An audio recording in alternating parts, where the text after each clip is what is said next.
Hello and welcome back to the Second Chance to Live channel here on YouTube. I'm happy to see that you decided to stop by to watch this video presentation. In the past several days, I've written a two-part article series called Traumatic Brain Injury and Societal Stigmatization. In that article, I share some points that I think are very important for each of us who have been discriminated against per se because of societal stigmatization. I would encourage you to read the article to look at those specific points. In this particular presentation, I'm going to share with you some of the key points that I think are important. In my experience, I have found that stigmatization minimizes, marginalizes, and manipulates the individual into believing that they are of little worth or value. In the process, the individual is intimidated to perform or be who they are as an individual. Not necessarily perform, but just learn how to be as an individual. They become painted, as it were, into a box. A little under a year ago, I wrote a particular article series called Living with a Brain Injury and Being Misunderstood, Maligned, and Manipulated. I included a link to that article series in the first part of this new series, Traumatic Brain Injury and Societal Stigmatization. I'd encourage you to read that article as you have the opportunity. In my experience as an individual, I felt dismissed and discounted as a result. I felt as though people didn't take me seriously. And as a result, I internalized that. I received various messages from individuals within society, both professionally and personally, which undermined my ability to accept myself. I'll share some of those messages that I received in a word form with you. I found that these messages were not only spoken by other people, but then I internalized them and made them and told myself those same messages. I agreed with them, and essentially I was at a war with myself. I was fighting against myself.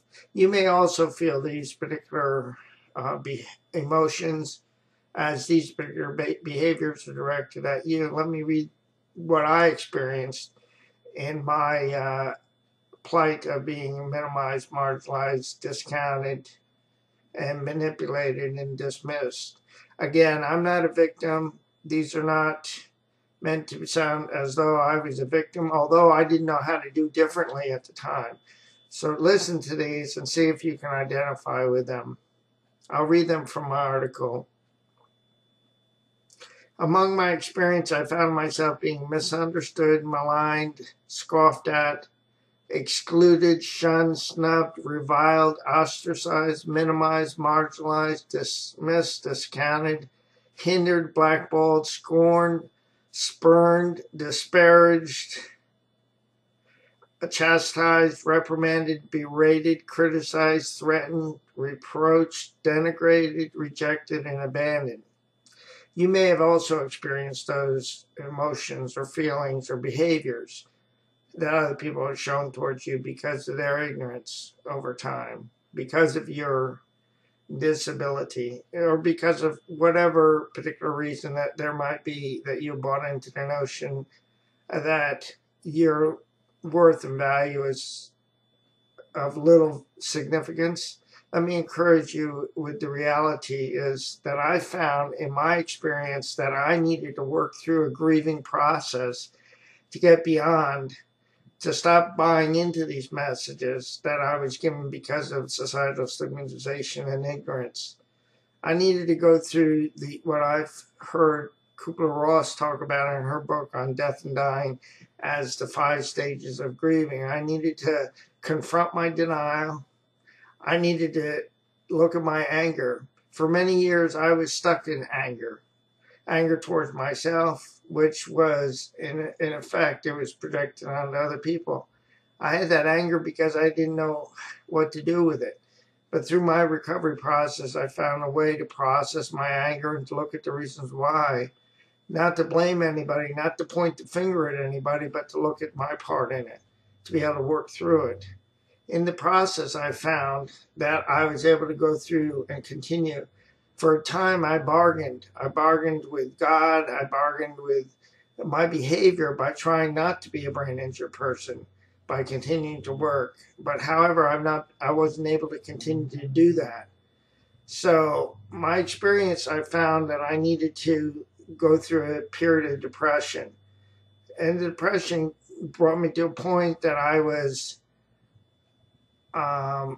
came to a place of acceptance, and that acceptance allowed me to be able to uh, accept who I was and accept my reality and stop buying into the messages that were given to me. And in the process, I've learned how to celebrate who I am as an individual. I want to share several different individuals with you that my brother sent to me.